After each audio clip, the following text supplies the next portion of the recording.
स्वस्ति श्री गणेशाय नमः। श्री सरस्वत्यै नमः। श्री वेदपुरुषाय नमः। कृष्णाय वासुदेवाय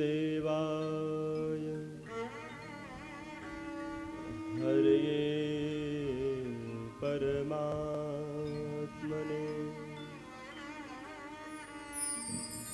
प्रणतः क्लेशनाशाय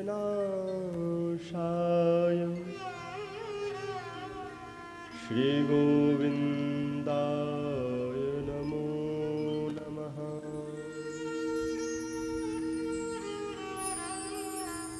अतुलितबलधामं हेमशैलावदेहं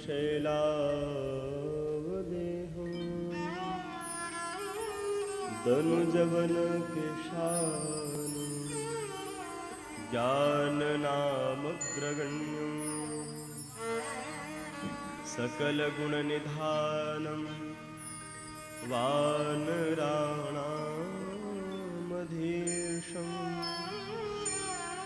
रघुपते प्रियभक्तं वातजातं नमामि। मूकं करोति वाचालं पङ्गुं लङ्घयते गिरिं यत्कृपातमहं वन्दे परमानन्दमाधवम्।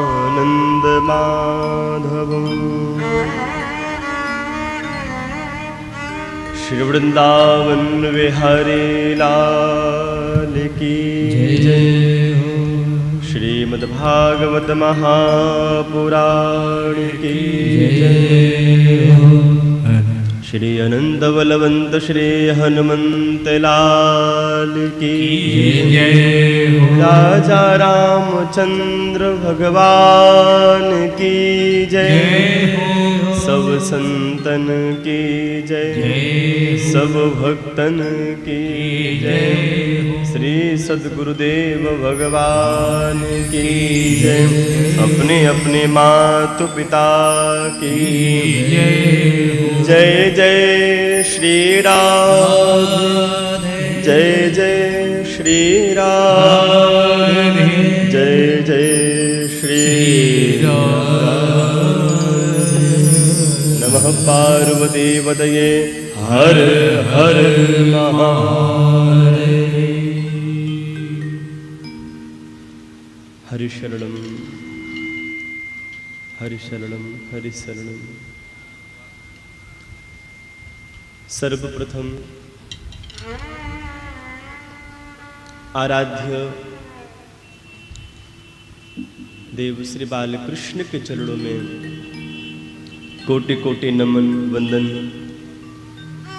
श्री राधा रानी के चरणों में कोटि कोटि नमन वंदन। श्री गुरुदेव के चरणों में कोटि कोटि नमन वंदन। माता पिता के चरणों में कोटि कोटि नमन वंदन। आए हुए सभी भक्त वृंदों का, भगवत जनों का, आप सभी का हार्दिक स्वागत, अभिनंदन। श्रीमद् भागवत महापुराण सप्ताह पावन द्वितीय दिवस। आज हम और आप सब इस कथा के द्वितीय सत्र, द्वितीय वेला में हम सब विराजमान होकर के इस पावन कथा में हम सब प्रवेश करने जा रहे हैं।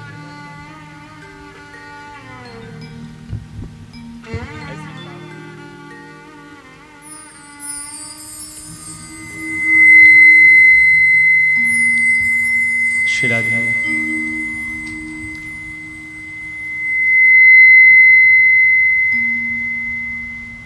ऐसी पावन कथा में हम सब प्रवेश करें। इस पावन कथा में प्रवेश करने से पहले हम सब अपने मन को, अपने वाणी को पवित्र करें, पावन करें, भगवत नाम संकीर्तन का गुणगान करके और फिर उसके बाद कथा में प्रवेश करें। वृंदावन बिहारी लाल की जय। मेरे साथ मिल करके भगवान के नाम का गुणगान करें और फिर कथा में प्रवेश करें।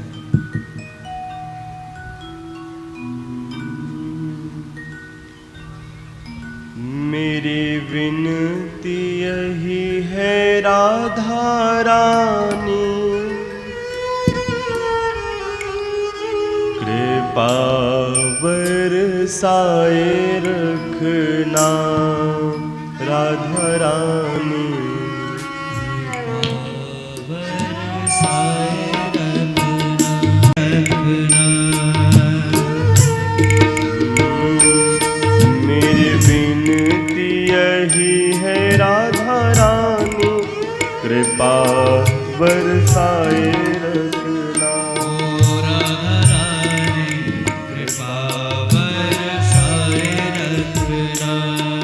श्यामा प्यारी कृपा बरसाए रखना। मुझे तेरा ही सहारा महारानी, मुझे तेरा ही सहारा महारानी, चरणों में लिपटाए रखना। कृपा बरसाए रखना राधा रानी, कृपा बरसाए रखना राधा रानी, कृपा बरसाए रखना।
दुनिया के झूठे नाते सारे, किशोरी तेरे दर पे आ गया, किशोरी तेरे दर पे आ गया। छोड़ दुनिया के झूठे नाते सारे, किशोरी तेरे दर पे आ गया। किशोरी तेरे दर पे आ गया, किशोरी तेरे दर पे आ गया।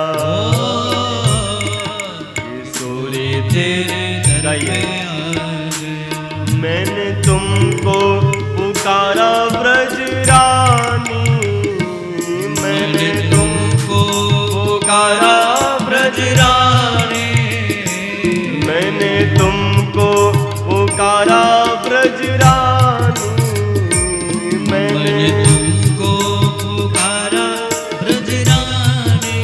जग से बचाए रखना है, कृपा बरसाए रखना राधा रानी, कृपा बरसाए रखना।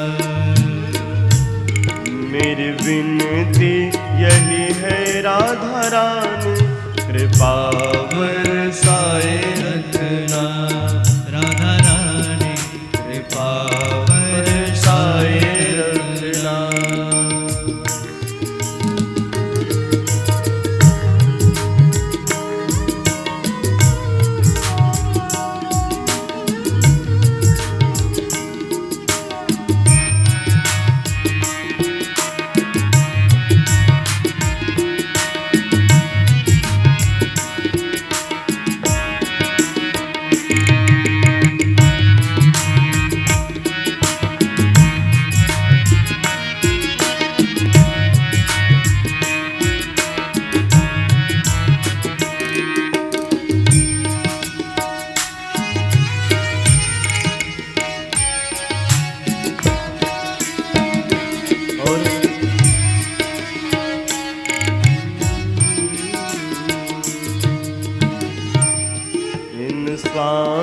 की माला पे मैं सदा ही तेरा नाम सिमरूं।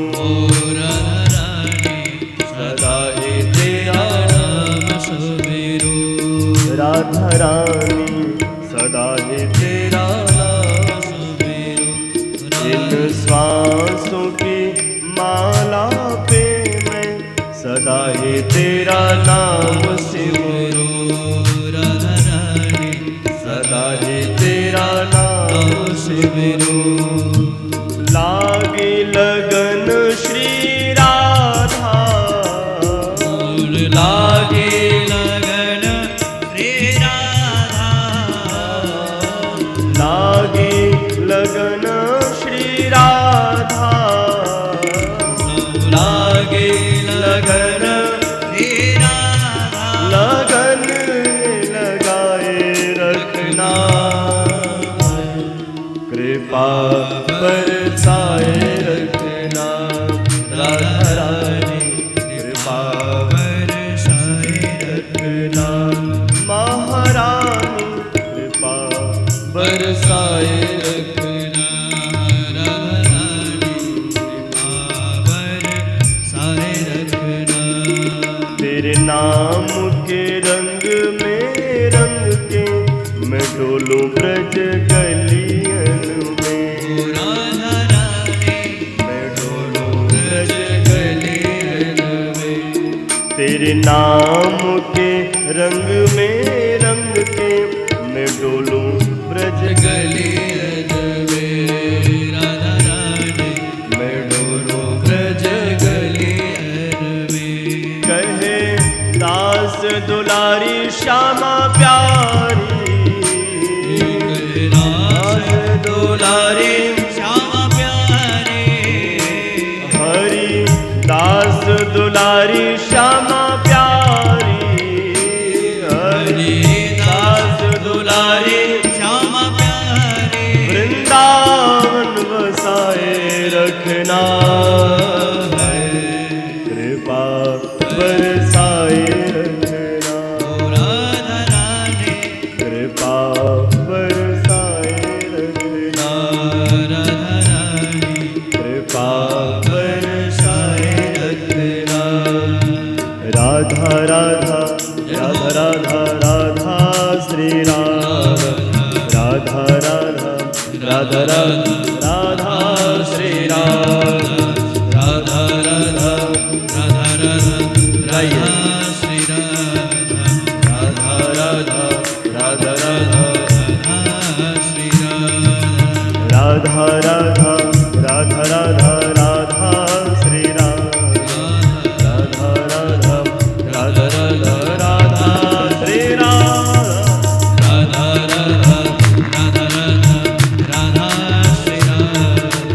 राधा राधा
राधा राधा राधा राधा राधा श्री राधा राधा राधा राधा राधा राधा श्री राधा राधा राधा राधा श्री राधा राधा राधा राधा राधा राधा श्री राधा। एक बार कहो राधे राधे। श्रीमद् भागवत महापुराण पावन साप्ताहिक यज्ञ के इस पावन द्वितीय दिवस की सुंदर सी उपस्थिति में हम सब विराजमान होकर के, उपस्थित होकर के श्री बालकृष्ण की अलौकिक अद्भुत कथा के इस तत्व को श्रवण करने हम आप सब यहां पर विराजमान हैं। सावधानतया शृणु, सावधान होकर के आप सब भगवान की कथा को श्रवण करो। अद्य आज का जो प्रसंग है, इस कथा में हम सब प्रवेश करें उससे पहले कल की कथाओं को हम सब मनन करें, चिंतन करें और उन क्रमों को याद करें कि हमने आप सब ने किन किन कथाओं को सुना और फिर उसी क्रम से आज की कथा में हम सब प्रवेश करें। कल श्रीमद् भागवत महापुराणांतर्गत 6 अध्यायों की सुंदर सी महिमा की कथा को आप सबने श्रवण किया, जिसमें कि सप्ताह भागवत महिमा, महिमायाः पराकाष्ठा यह सह महात्म्यः, जिसकी महिमा की पराष्ठा का और महिमा का बखान हमें श्रवण करने को मिले, उसको ही महात्म्य कहते हैं। एक बात ध्यान देना, आपकी प्रशंसा, आपका बखान अगर आप स्वयं करें तो शोभा नहीं देता। आप अपनी प्रशंसा का गान स्वयं करने लगे कि मैं ऐसा हूँ, मैं ऐसा हूँ, मेरी ख्याति ऐसी है, मेरा स्वभाव ऐसा है और मैं सभी की सहायता करता हूँ। अगर कोई व्यक्ति स्वयं अपने गुणों का बखान करने लगे तो लोग उसके प्रति अपने प्रेम को प्रकट नहीं कर पाते। ध्यान देना, अगर कोई व्यक्ति अपने गुणों का बखान स्वयं करने लगे, अपनी प्रशंसा स्वयं करने लगे, तो समाज में उसकी प्रतिष्ठा नहीं हो पाती। समाज में लोगों का जो नजरिया है उसके प्रति सम्मानजनक नहीं हो पाता।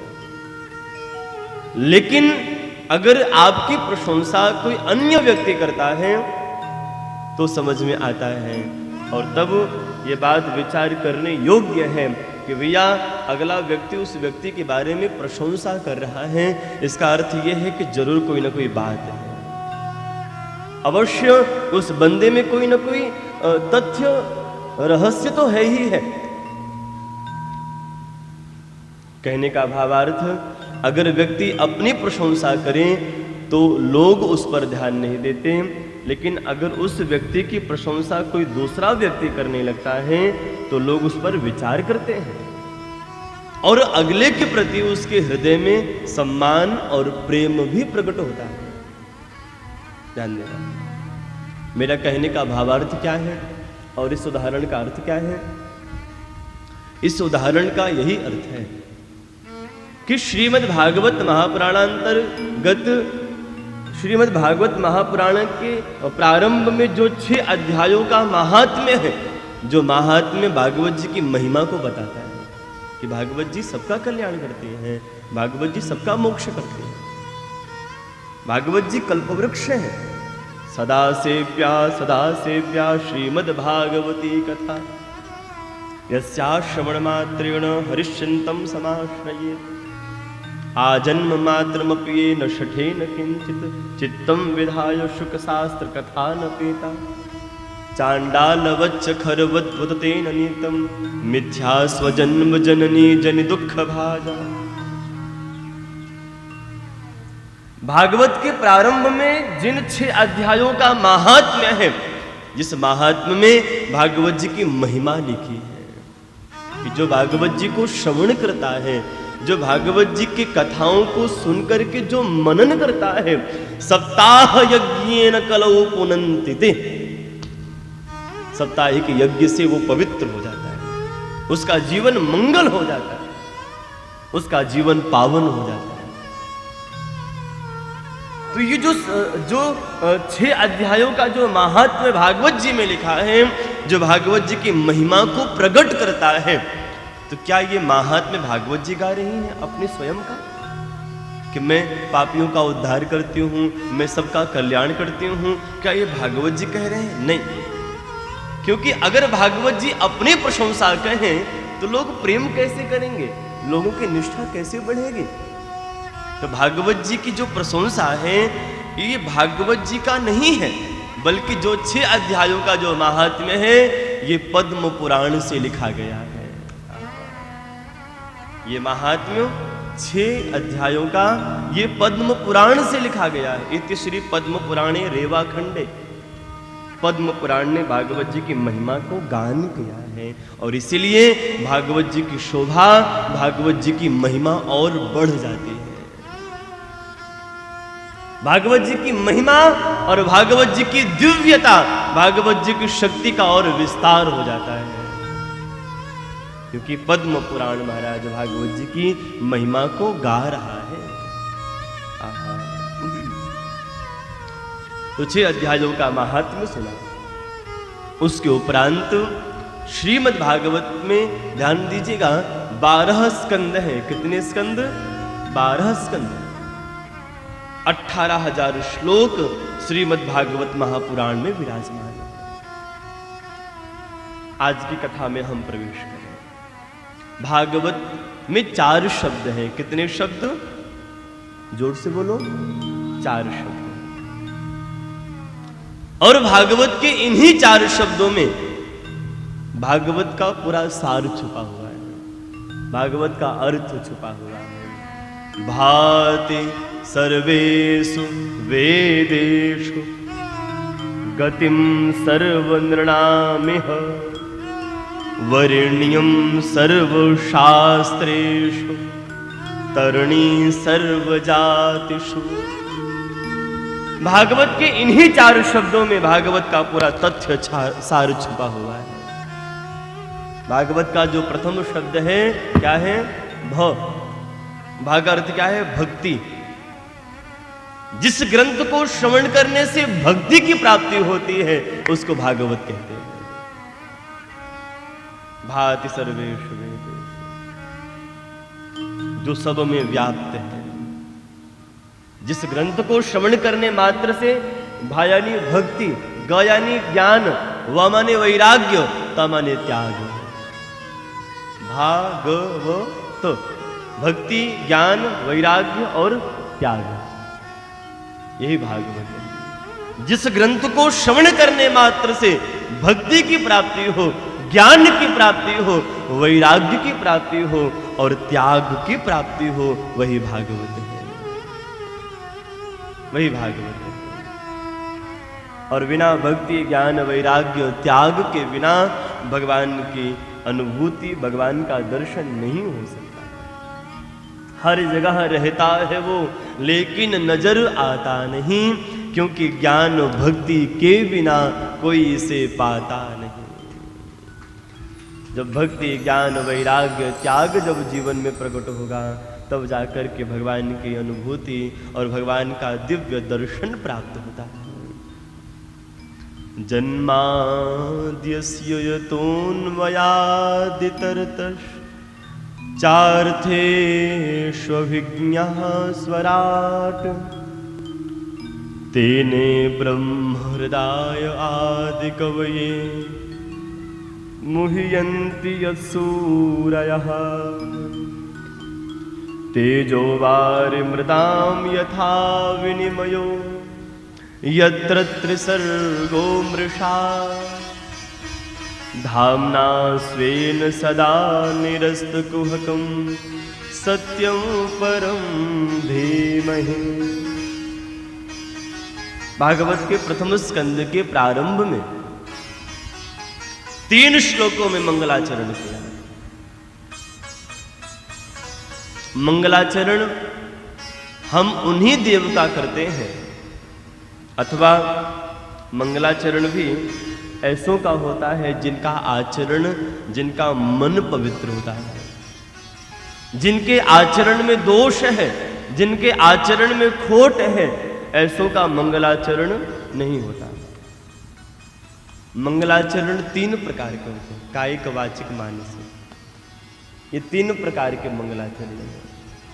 आप अपने शरीर से, मन से, अपनी वाणी से, इन तीनों विधि से आप भगवान की सेवा और भगवान का मंगलाचरण आप कर सकते हैं। और जिसके आचरण में दोष है, जिसके आचरण में खोट है, महाराज ऐसों का मंगलाचरण नहीं होता। जिनका हृदय पवित्र है, जिनका मन पवित्र है, जिनका हृदय मंगल है, ऐसों का ही मंगलाचरण स्तुति की जाती है। एक बार क्या हुआ, श्री प्रभु राम और मां जानकी बगल में बैठे हुए थे, और उसी मध्य में मां जानकी ने प्रभु राम से कहा, और प्रभु राम ने मां जानकी से कहा।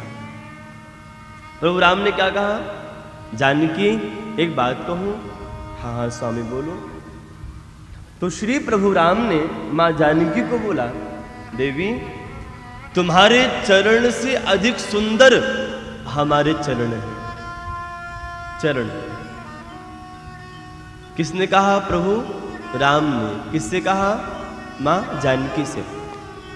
देवी एक बात कहूं, तुम्हारे चरण से अधिक हमारे चरण ज्यादा सुंदर है। मां जानकी हंसने लगी। मां जानकी ने कहा, स्वामी कैसा मजाक करते हो?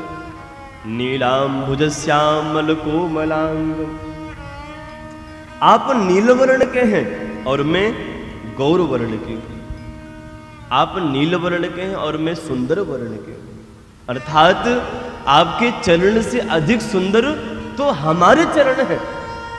राम जी ने कहा ना, ध्यान दो और ध्यान से देखो, तुम्हारे चरण से अधिक हमारे चरण सुंदर हैं। राम जी ने जब ये बात कही तो प्रभु मां जानकी ने कहा, नहीं नहीं स्वामी, आप नील वर्ण के हो और मैं सुंदर वर्ण की हूं, अर्थात तुम्हारे चरण से अधिक सुंदर हमारे चरण। राम जी ने कहा।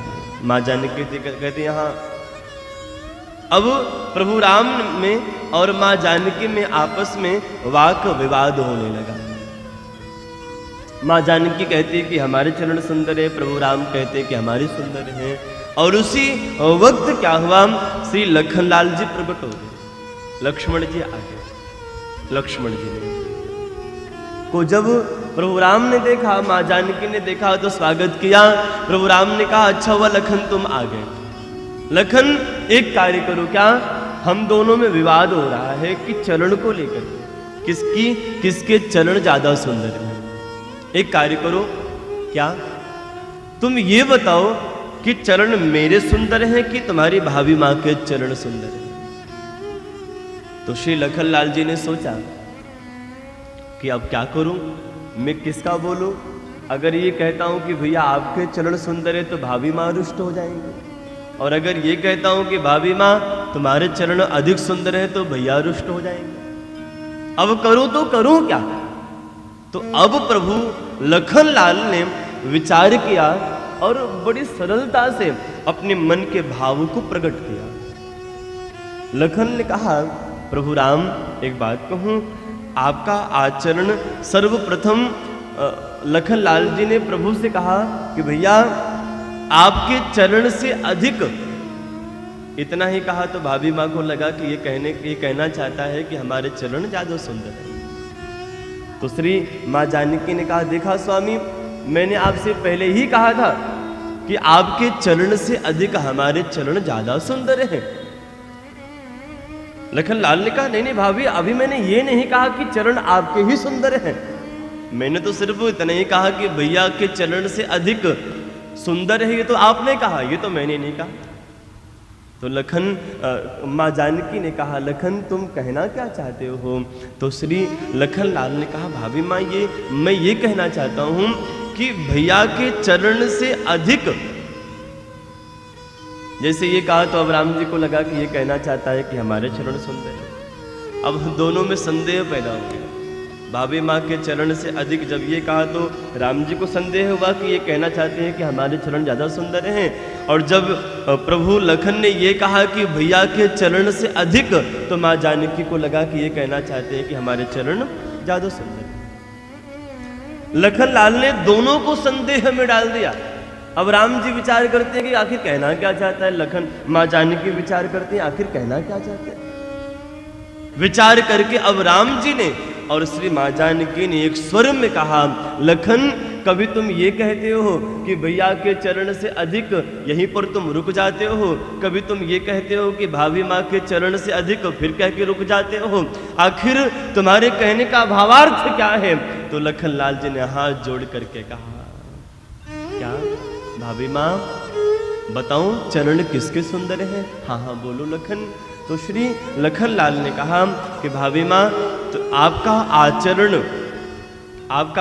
आचरण मंगल है, पवित्र है, इसीलिए प्रभु राम के चरण सुंदर लगते हैं, और प्रभु राम के भी आचरण पवित्र हैं, इसलिए माँ तुम्हारी भी चरण सुंदर लगते हैं। प्रभु राम का आचरण मंगल है, माँ तुम्हारा भी आचरण मंगल है। और भैया जिनका आचरण मंगल होता है, पवित्र होता है, ऐसों का ही वंदन स्तुति मंगलाचरण किया जाता है। जिनके आचरण में दोष है, जिनके आचरण में खोट है, ऐसों का मंगलाचरण नहीं होता है। तो भागवत जी के प्रारंभ में 3 श्लोकों में मंगलाचरण किया। जन्माद्यस्य तोन्वयादितरतर्षार्थे सुविज्ञः सुराट तेने ब्रह्म हृदय आदि कवये मुह्यन्ति यस्सूरयः। वो परमात्मा जो सर्वत्र विराजमान है, भगवान वही ईश्वर जो सृष्टि को जन्म देते हैं, सृष्टि का पालन करते हैं, सृष्टि का संहार करते हैं, जो परमात्मा सर्वत्र विराजमान है, ऐसे परम सत्य परमात्मा को श्री वेदव्यास जी ने नमन किया, वंदन किया। ध्यान देना, भागवत जी के प्रारंभ में किसी भी देव का नाम लेकर के वंदन स्तुति नहीं किया। सत्यम परम धीमहि, सत्य परमात्मा को ही वंदन किया, सत्य परमात्मा को ही प्रणाम किया। क्यों? एक ने कहा कि सत्य के स्थान पर शिव का नाम ले लेते, सत्य के स्थान पर कृष्ण का नाम ले लेते, सत्य के स्थान पर दुर्गा देवी का नाम ले लेते, सत्य के स्थान पर भगवान शिव का नाम ले लेते। मात्र सत्यम परम धीमहि, यहां पर किसी देव का नाम न लेकर के सत्य परमात्मा का ही नाम क्यों लिया? प्रश्न। तो श्री वेदव्यास जी का मानो ये भाव है, वो कहना चाहते हैं कि मैंने सत्यम परम धीमहि, मैंने परम सत्य परमात्मा को इसलिए प्रणाम किया क्योंकि अगर यहाँ पर मैं शिव का नाम लेता तो जो शिव के भक्त हैं वो कहते कि ये ग्रंथ हमारा।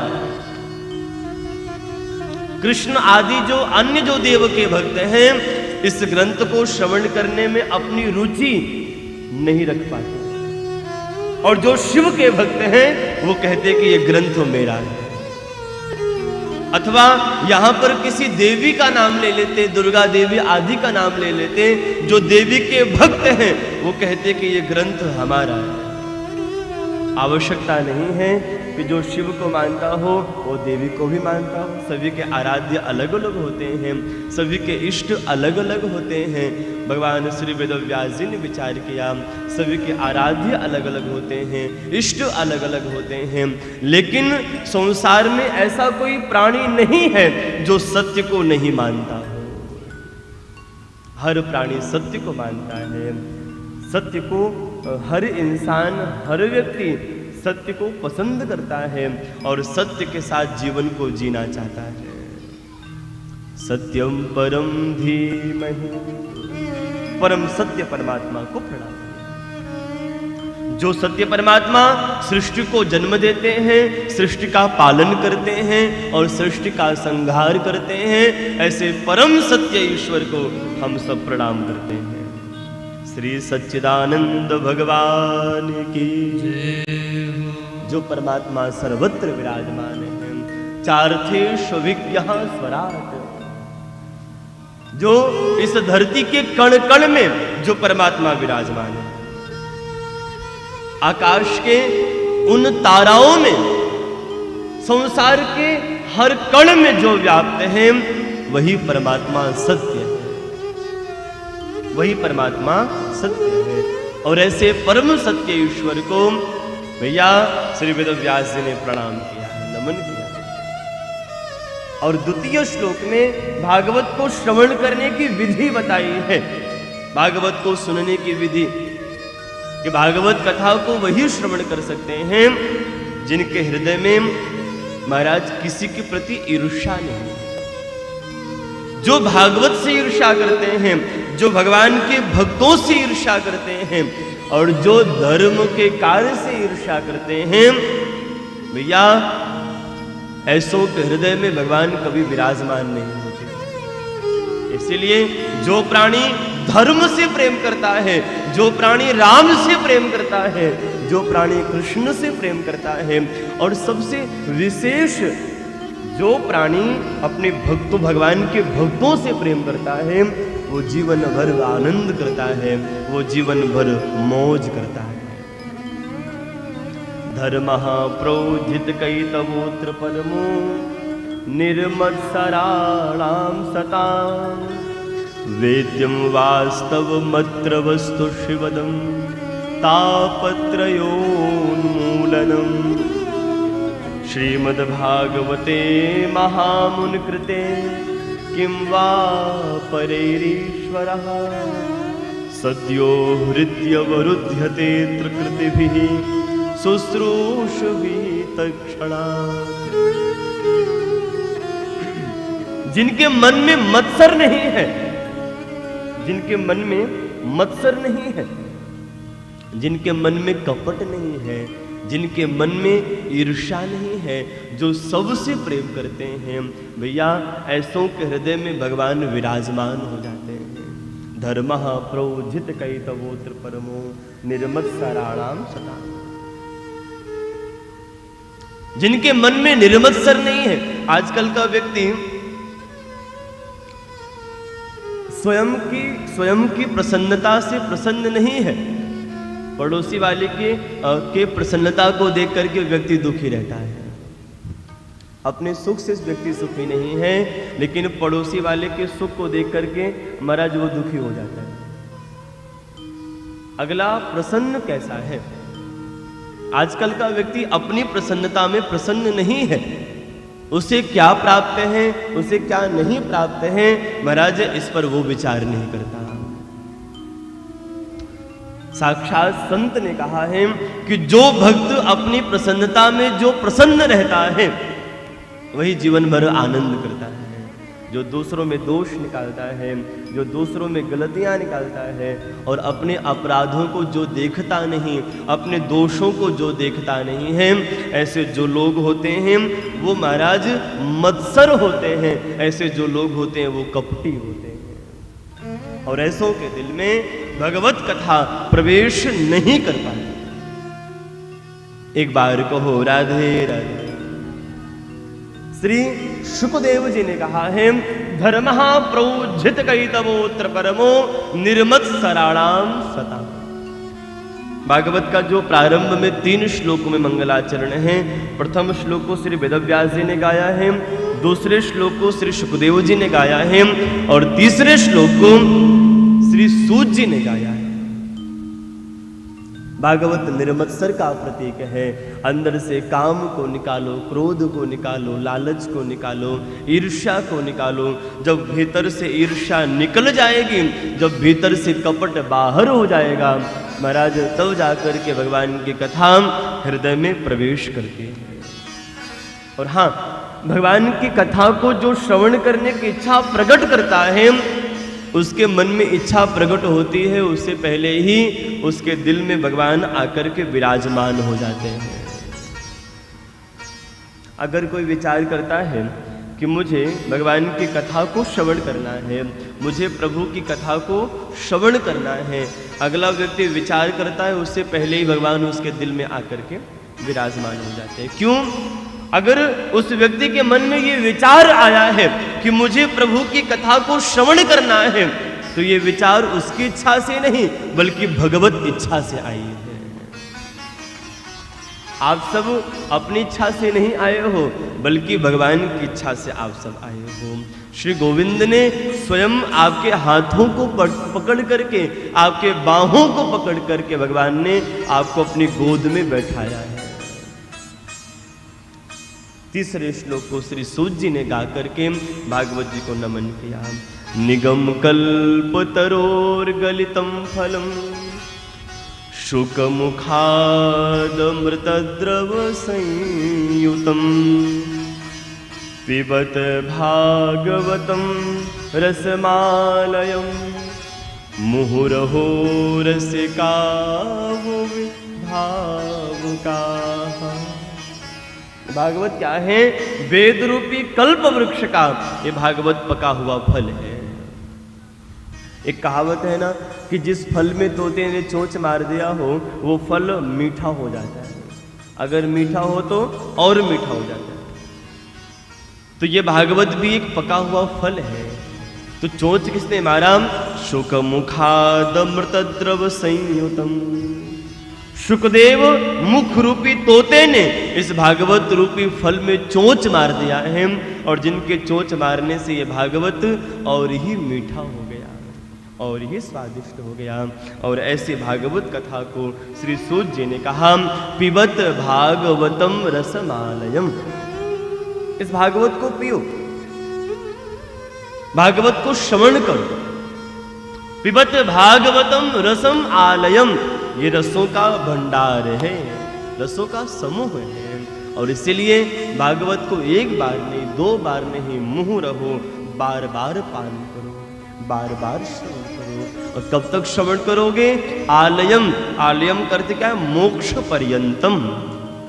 जब तक मोक्ष ना हो जाए, जब तक सद्गति ना हो जाए, और जब तक भगवान तुम्हारे सामने प्रकट हो करके तुम्हें दर्शन ना दे दें, तब तक भगवान की कथा को सुनते रहो। जब तक श्री गोविंद, श्रीनाथ, श्री बालकृष्ण तुम्हें दर्शन ना दे दें, तब तक तुम भगवान की कथा को सुनते रहो, सुनते रहो। एक ने कहा कि भैया कब तक सुने? मोक्ष पर्यंतम। मोक्ष क्या है? जब तक मोह का नाश नहीं हो जाता है। तू तेरा, मैं मेरा, ये जो महाराज, ये जो संसार के प्रति जो आसक्ति है, जब तक ये आसक्ति नष्ट नहीं हो जाती, तब तक भगवान की कथा को सुनते रहो। मुहुरहो रसिका भुवि भावुका। ये भागवत जी कहते हैं, हे रसिक, हे भावुक। ये भागवत सबके लिए नहीं है। श्री सूत जी कहते हैं, जो रसिक हैं, जो भावुक हैं, जो प्यासे हैं, ऐसो प्यासों को श्री भागवत जी गर्जना कह करके बुलाते हैं, आओ हम तुम्हारी सद्गति करेंगे। भागवत जी कहती हैं, हे रसिक, हे भावुक, तुम मेरे शरण में आओ, तुम भगवान के शरण में आओ, और मैं तुम्हें भगवान की कथा को सुना करके तृप्त कर दूंगी। मैं तुम्हें प्रभु की कथा को श्रवण करा करके तुम्हारे जीवन को धन्याति धन्य कर दूंगी। क्यों? क्योंकि मेरे गोविंद प्यारे हैं, मेरे गोविंद प्यारे हैं। और महाराज श्री भागवत जी की शोभा को देख करके, श्री भागवत जी की सुंदरता को देख करके चांद भी फीका पड़ जाता है। भागवत जी की सुंदरता को देख करके, भागवत जी को भागवत जी की आभा को देख करके सूर्य चंद्र भी महाराज वो लज्जित हो जाते हैं। श्री भागवत जी की सुंदरता को देख करके, भागवत जी की महिमा को देख करके। ऐसी है ये भागवत कथा। एक भक्त ने एक भाव लिखा है, मेरे साथ में गुनगुनाओ कि भागवत जी कितने प्यारे हैं। एक बार कहो सभी लोग मिल करके, राधे राधे। मेरे साथ में गाइए। वो इतना प्यारा है,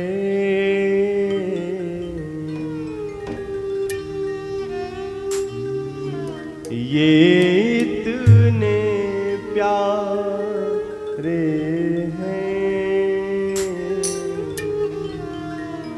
चांद कहे उससे तू चांद हमारा है। वो इतना प्यारा है, वो इतना प्यारा है, चांद कहे उससे तू चांद हमारा है।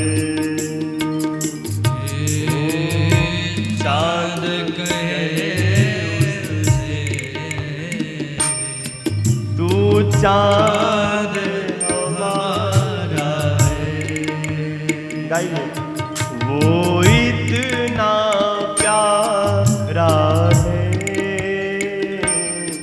वो इतना प्यारा है, वो इतना प्यारा है, वो इतना प्यारा है, चांद कहे उससे तू चांद हमारा है। चांद कहे उससे तू चांद हमारा है।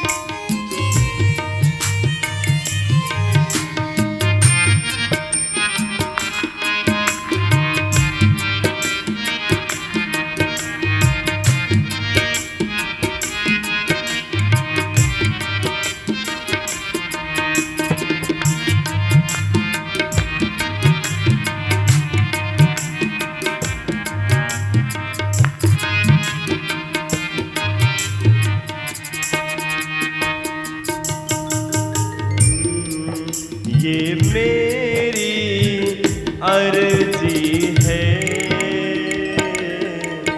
ये मेरी अर्जी है, ये मेरी अर्जी है, ये मेरी अर्जी है। एक बार मैं गाऊं, एक बार आप सब लोग बोलो। ये मेरी अर्जी है, ये मेरी अर्जी है,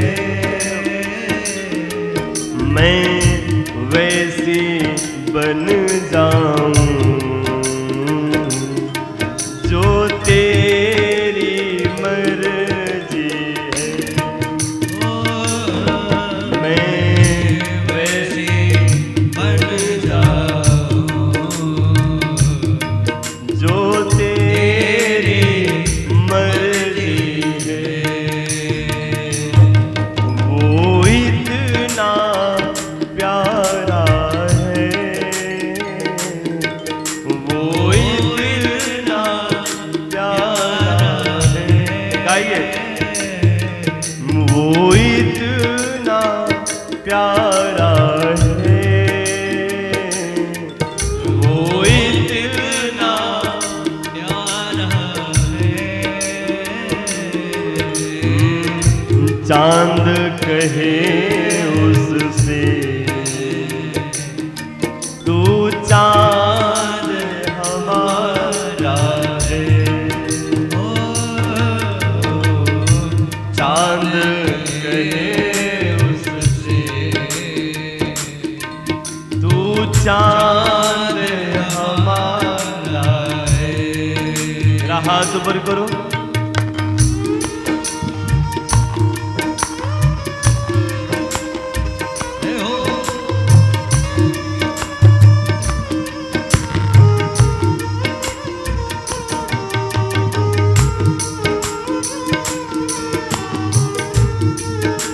राधे राधे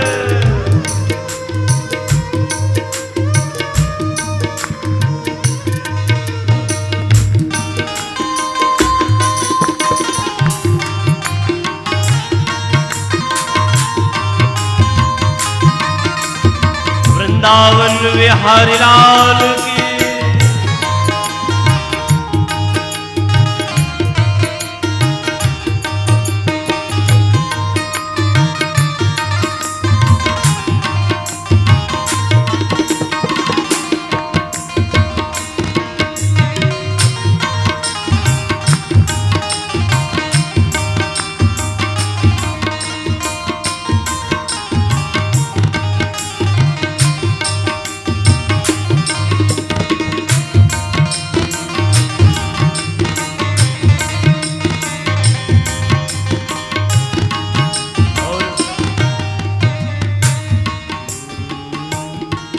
जग रोक न पाएगा,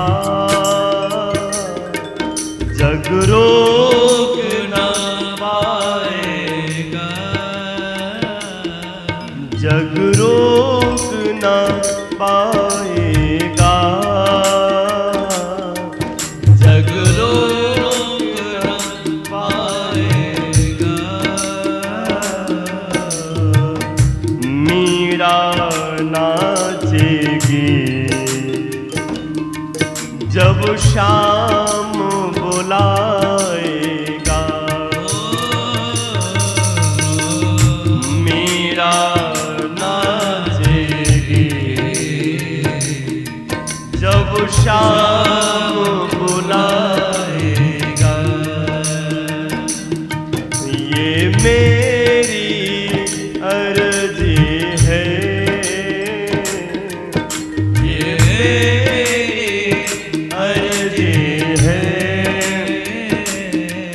जो तेरी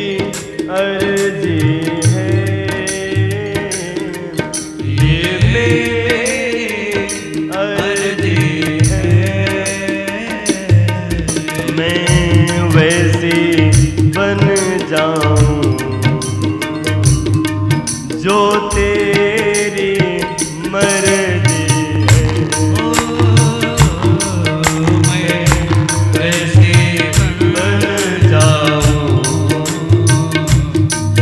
जो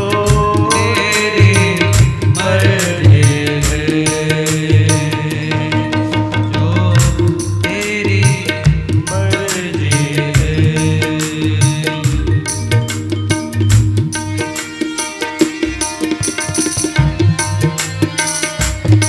एक बार कहो राधे राधे।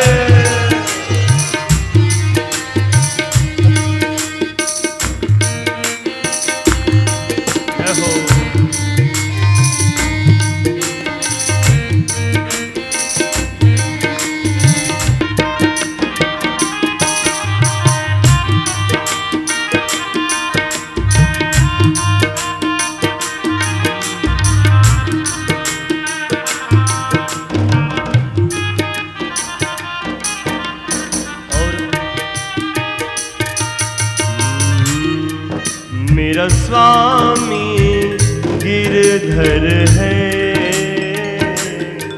मेरा स्वामी गिरधर है, मेरा स्वामी गिरधर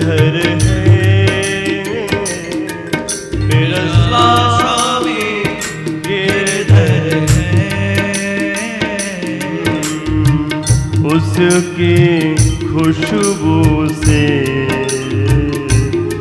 खुशबू में खुशबू है, उसकी खुशबू से, खुशबू में खुशबू है। वो इतना प्यारा है,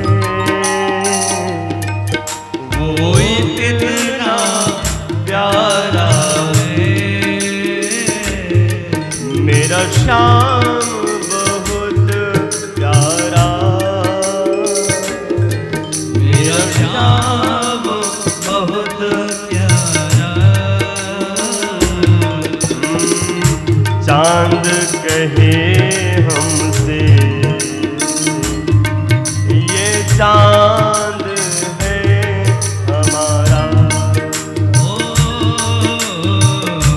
चांद कहे हमसे, ये चांद है हमारा। चांद कहे उससे, तू चांद हमारा है।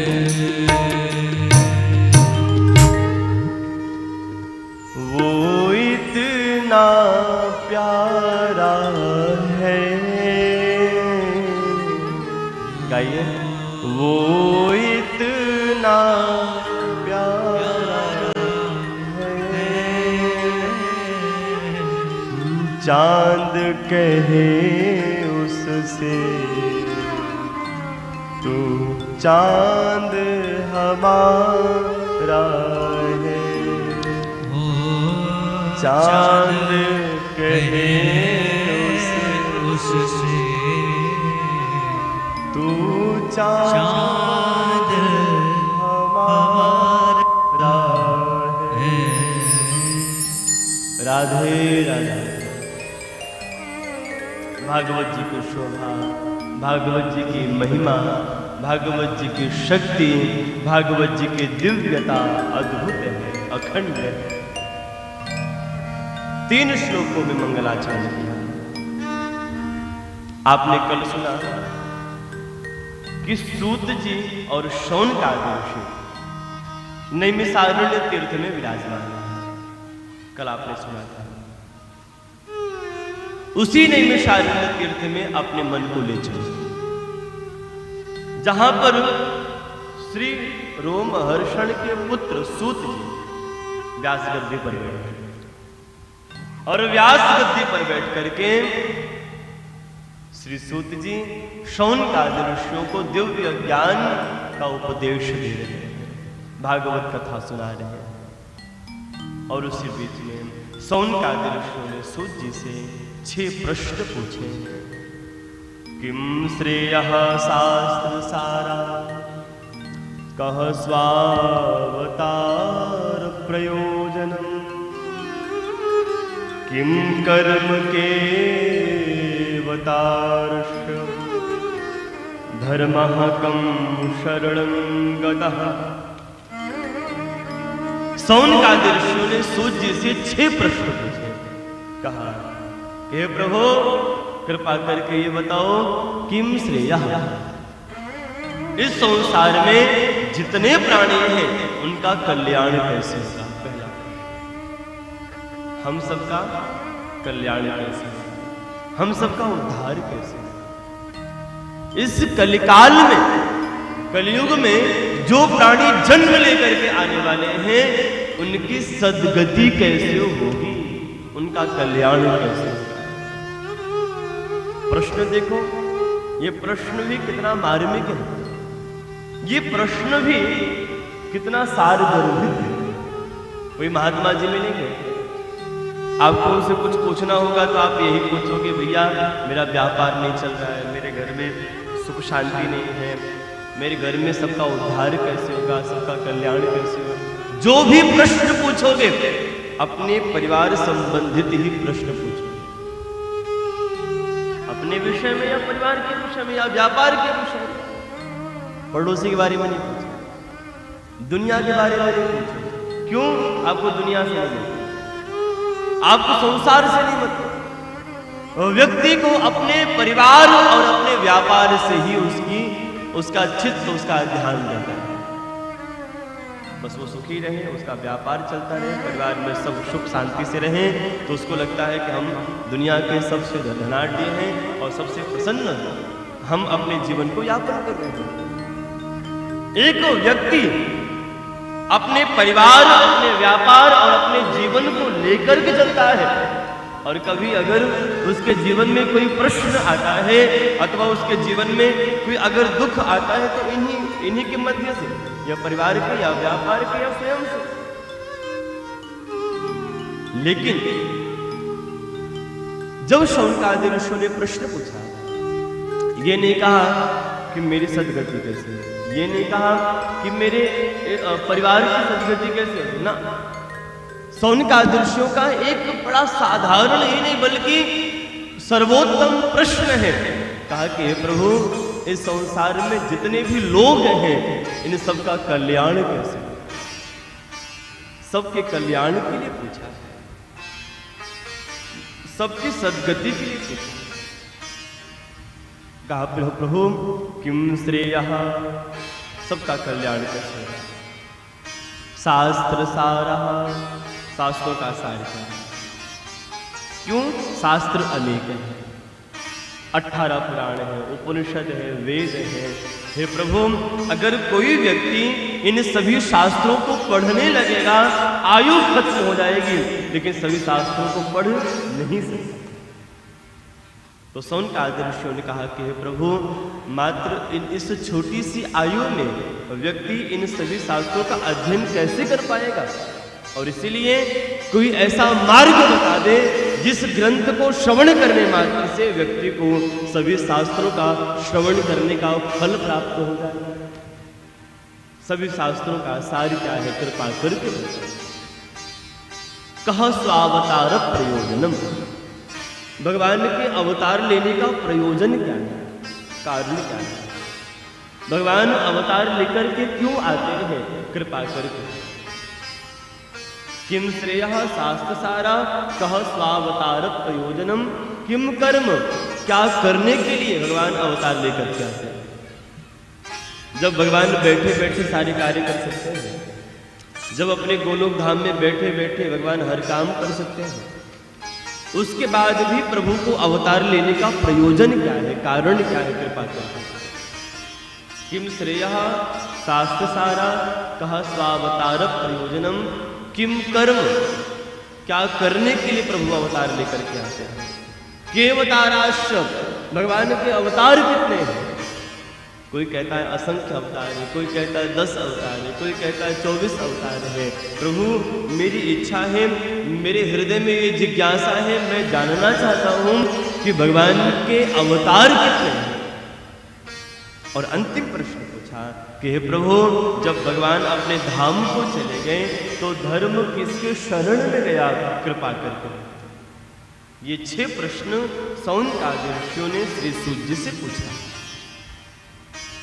और जैसे इन प्रश्नों को श्री सूत जी ने सुना है, श्री सूत जी प्रसन्न हुए और सूत जी ने कहा, हे शौनकादि ऋषियों, आपने जो प्रश्न पूछा है, इस प्रश्न से तुम्हारी ही सद्गति नहीं, तुम्हारा ही कल्याण नहीं, बल्कि इस प्रश्न के माध्यम से जो प्रश्नोत्तर प्रकट होगा, जो समाधान प्रकट होगा, उस समाधान से पूरे विश्व, पूरे संसार की सद्गति होगी।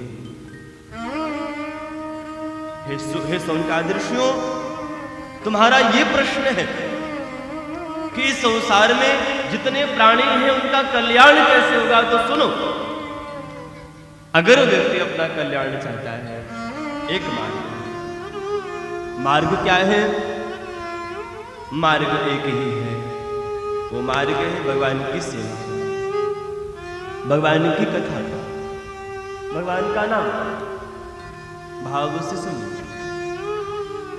भगवान के नाम, भगवान का भजन, भगवान की कथा, सत्संग, महापुरुषों का संग, धाम की यात्रा, भगवान का दर्शन, यही एक बूटी है जिसको लेने से व्यक्ति का जीवन सुरक्षित, सारगर्भित और कल्याणकारी होता है।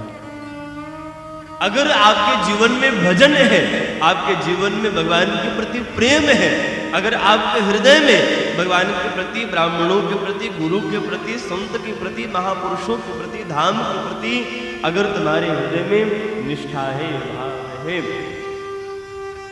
तो तुम्हारे कल्याण के लिए किसी अन्य साधन की आवश्यकता नहीं। वो व्यक्ति अपना कल्याण अपने स्वयं अपने कर्मों से करता है। जो व्यक्ति का कर्म सार्थक होता है, जब व्यक्ति का कर्म सुंदर होता है, उसकी सद्गति भगवान कर देते हैं। लेकिन अगर व्यक्ति का कर्म बुरा है, भगवान भी छोड़ देते हैं। जाओ, तुम्हें जहां जाना है, हमें तुमको हमें तुमसे मतलब। ध्यान रखना, भगवान ने सबका ठेका नहीं लिया है।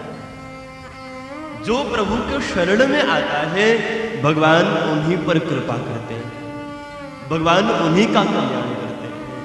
बाकी जो भटक रहे हैं वो भटक रहे हैं महाराज, उन सब का ठेका भगवान ने नहीं लिया है। भगवान का ठेका, भगवान ने उन्हीं का ठेका लिया है जो भगवान के बने हुए हैं, जो भगवान की सेवा के लिए, जो भगवान की भक्ति के लिए, जो भगवान की कथा के लिए अपना वक्त निकालते हैं, अपना समय निकालते हैं। ऐसे महान भक्तों के लिए भगवान न्यौछावर हो जाते हैं। और इसलिए भैया, कथा से प्रेम करो, राम से प्रेम करो, कृष्ण से प्रेम करो। क्यों? यही भक्ति, यही साधना तुम्हारे जीवन का कल्याण का सूत्र है। यही सूत्र है। भजन से बढ़कर के, नाम से बढ़कर के, कथा से बढ़कर के कुछ है क्या? ना। भटकते रहोगे। एक बार क्या हुआ, श्री गोपाल जी और माँ यशोदा जमुना के किनारे पर, माँ यशोदा ने बाल कृष्ण की लंबी उम्र के लिए दीप प्रवाह किया, दीपदान किया।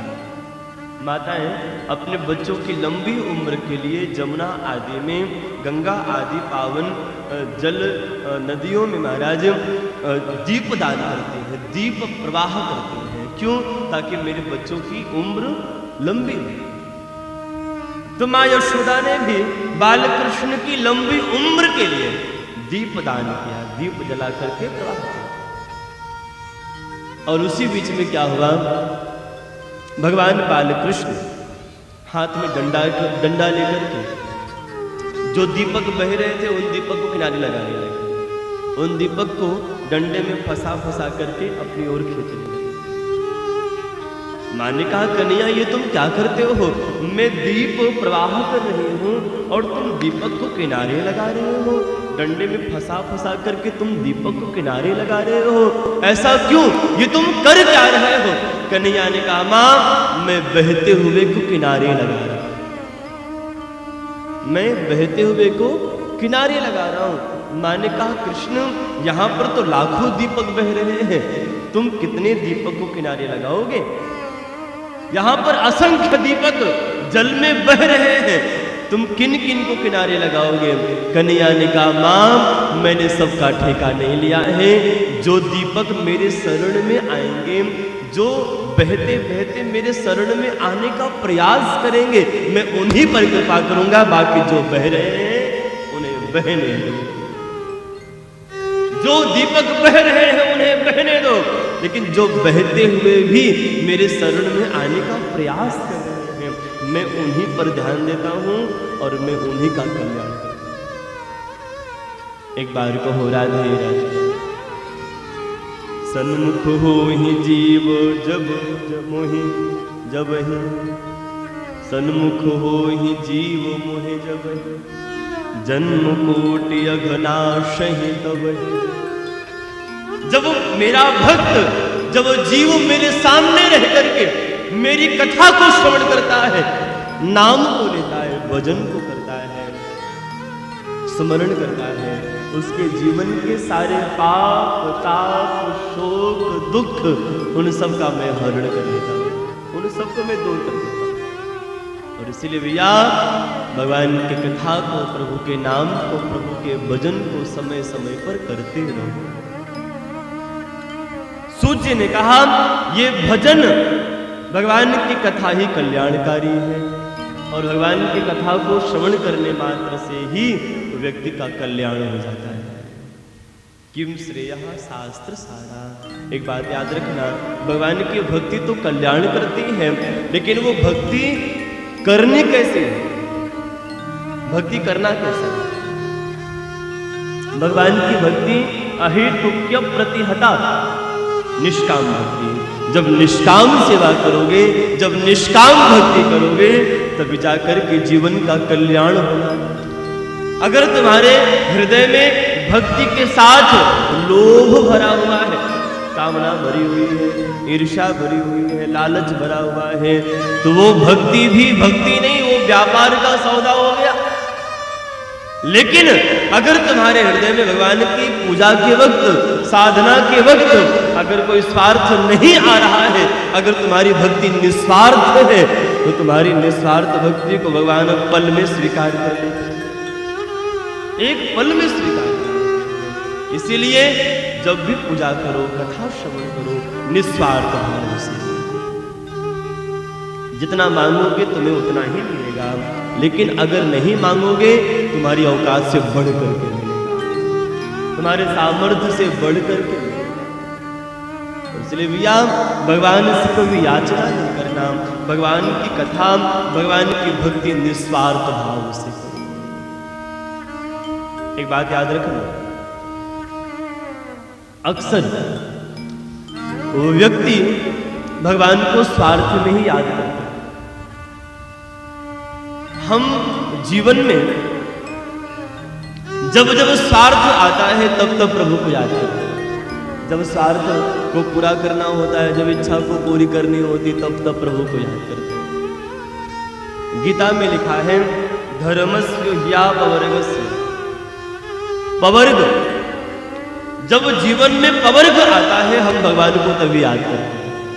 हर वर्ग में 5 अक्षर होते हैं। कवर्ग में कितने अक्षर? 5 अक्षर। क ख ग घ ङ। चवर्ग में कितने अक्षर? 5। च छ ज झ ञ। वैसे पवर्ग में कितने शब्द हैं? 5। कौन कौन से? प फ ब भ म। जब जीवन में पवर्ग आता है हम भगवान को तभी याद करते हैं। ये पवर्ग क्या है? पवर्ग, पवर्ग में जो पहला शब्द है वो है प। जब जीवन में पाप हो जाता है हम भगवान को तब याद करते हैं। हमारे शरीर के माध्यम से, देह के माध्यम से जब पाप कर्म हो जाता है, उस पाप से बचने के लिए हम भगवान को याद करते हैं। दूसरा शब्द क्या है? फ। जब फल की इच्छा होती है हम भगवान को तब याद करते हैं। पाप हो जाए, पाप से बचने के लिए प्रभु को याद करते हैं। फल की इच्छा हो हम भगवान को तब याद करते हैं। प फ ब। तीसरा शब्द क्या है? ब। जब हम बंधन में बंध जाते हैं अथवा जब बंधन में बंधने वाले होते हैं हम भगवान को तब याद करते हैं। चौथा शब्द क्या है? भ। जब जीवन में भय आता है अथवा जब भय परेशान करने लगता है हम भगवान को तब याद करते हैं। और 5वां शब्द क्या है? म। जब मृत्यु का डर सताने लगता है हम भगवान को तब याद करते हैं। पाप हो जाए, पाप से बचने के लिए प्रभु को याद करते हैं। फल की इच्छा हो तब याद करते हैं। बंधन में बंधने वाले हों अथवा बंधन में बंध जाए तब प्रभु को याद करते हैं। जब जीवन में भय आता है तब प्रभु को याद करते हैं। और जब जीवन में मृत्यु का डर सताने लगता है हम भगवान को तब याद करते हैं। भगवान ने कहा कि जो भक्त मुझे पवर्ग में याद करता है मैं उसकी इच्छा को पूरी करता हूँ, लेकिन उसे कभी दर्शन नहीं देता। लेकिन जो मुझे अपवर्ग में याद करता है, अपवर्ग का अर्थ क्या है? बिना किसी डर के, बिना किसी स्वार्थ के, बिना किसी लालच के, बिना किसी लोभ के, बिना किसी स्वार्थ के जब कोई भक्त मुझे याद करता है मैं उसकी सारी इच्छा को भी पूर्ण करता हूँ और जीवन पर्यंत उसके साथ में भी रहता हूँ। एक बार कहो राधे राधे, और जोर से कहो। भगवान श्री सूत जी ने कहा, हे शौनकादि ऋषियों, अगर व्यक्ति अपना कल्याण चाहता है, उस कल्याण का बस एक ही रास्ता है, और वो रास्ता है भगवान की भक्ति, भगवान की सेवा। जब कोई निस्वार्थ भाव से प्रभु की सेवा करेगा, उसका कल्याण हो जाएगा। और शास्त्रों का सार तो कुछ और नहीं है, श्रीमद्भागवतम शास्त्रम, ये भागवत ही सभी शास्त्रों का सार है। कृष्ण भक्ति परम श्रेयः शास्त्र साराश्च सैव ही। शास्त्रों का सार क्या है? ये भागवत ही सभी शास्त्रों का सार है। और भगवान का अवतार क्यों होता है? प्रयोजनम सतो रक्षा, संतों की रक्षा के लिए, धर्म रक्षा के लिए भगवान का समय समय पर अवतार किसी न किसी रूप में होता रहता है। और भगवान के अवतार कितने हैं? इस धरती में जितने कण हैं, इन कणों की गिनती कोई कर सकता है? वर्षा की बूंदों की भी गिनती कोई कर सकता है? लेकिन भगवान के अवतार इतने हैं कि इनके अवतारों की गिनती कोई नहीं कर सकता। भगवान के अवतारों की गिनती कोई नहीं कर सकता। और जब भगवान अपने धाम को चले गए तो धर्म किसके शरण में गया? तो श्री सूत जी ने कहा, हे शौनकादि ऋषियों, जब भगवान अपने धाम को चले गए तो धर्म भागवत जी के शरण में आकर के विराजमान हो गया। कृष्ण भक्ति परम श्रेयः शास्त्र साराश्च सैव ही प्रयोजनम सतो रक्षा कर्म सृष्टादि लक्षण। जब भगवान अपने धाम को चले गए तो धर्म भागवत जी के शरण में आकर के प्रतिष्ठित हो गया। धर्म ने कहा भागवत जी को कि प्रभु अब तो वही हो रक्षा करने के लिए। धर्म भागवत जी के शरणागत हो गया और कहा कि हे प्रभु, अब तुम हमारी रक्षा करो, अब हम तुम्हारे हवाले हो। और उसी दिन से महाराज श्री भागवत जी के माध्यम से देश विदेश में ही नहीं बल्कि पूरे ब्रह्मांड में धर्म की स्थापना श्री भागवत जी के माध्यम से होने लगी। अद्भुत है श्रीमद् भागवत कथा, धन्य है श्रीमद् भागवत कथा, जिनको श्रवण करने मात्र से पठनात् श्रवणात् सद्यो वैकुंठ फलदायकम, पाठन करने से, श्रवण करने से, श्रवण मनन चिंतन करने से महाराज व्यक्ति को भगवान के वैकुंठ का ही नहीं बल्कि भगवान का भी सानिध्य प्राप्त हो जाता है भगवान की कथा को श्रवण करने से। एक बार कहो राधे राधे और जोर से। इस प्रकार श्री सूत जी ने शौनकादि ऋषियों को इन 6 प्रश्नों का उत्तर दिया। जो भगवान के निकट रहता है, भगवान के सामने रहता है, श्री प्रभु से नयन मिला करके रहता है, वो जीवन भर आनंद करता है। एक भक्त ने तो भगवान से कहा कि हे प्रभु, तुम जीवन पर्यंत, तुम जीवन भर मेरे साथ रहना, मेरे सामने रहना, बस मेरी यही इच्छा है। एक भक्त ने बड़ा सुंदर भाव लिखा है, मेरे साथ में गुनगुनाइए। बड़ा सुंदर भाव है, मेरे साथ में गाइए। एक बार कहें राधे राधे।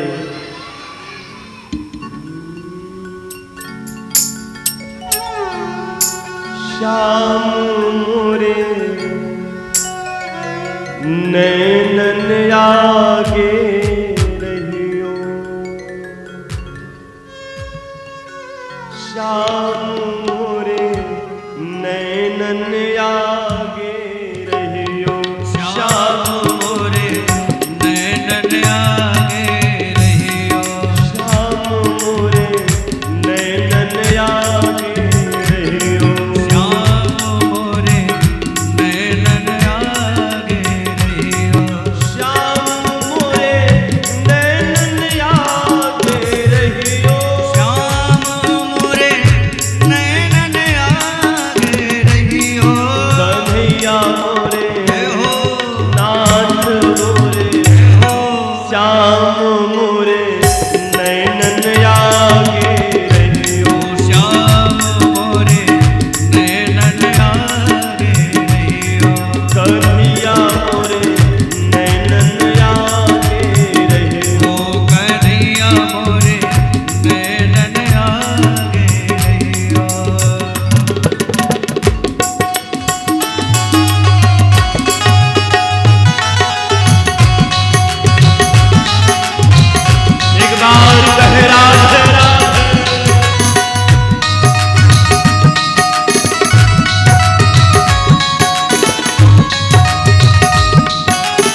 बेर प्रभु डूब न जाऊं, अब की देर प्रभु डूब न जाऊं, तुम है पार लगइयो हरि जी मोरे। हाथ ऊपर कीजिए। हरि जी मोरे, श्याम मोरे, कन्हैया मोरे, नैनन आगे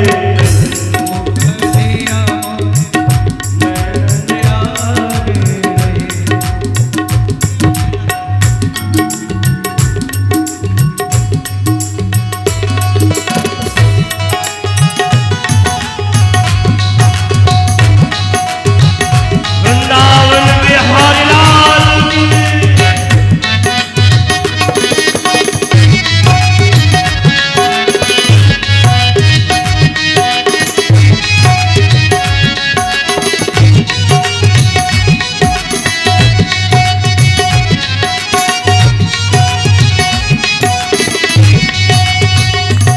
ऐसे हाथ ऊपर करें और बलभाव से झूमते हुए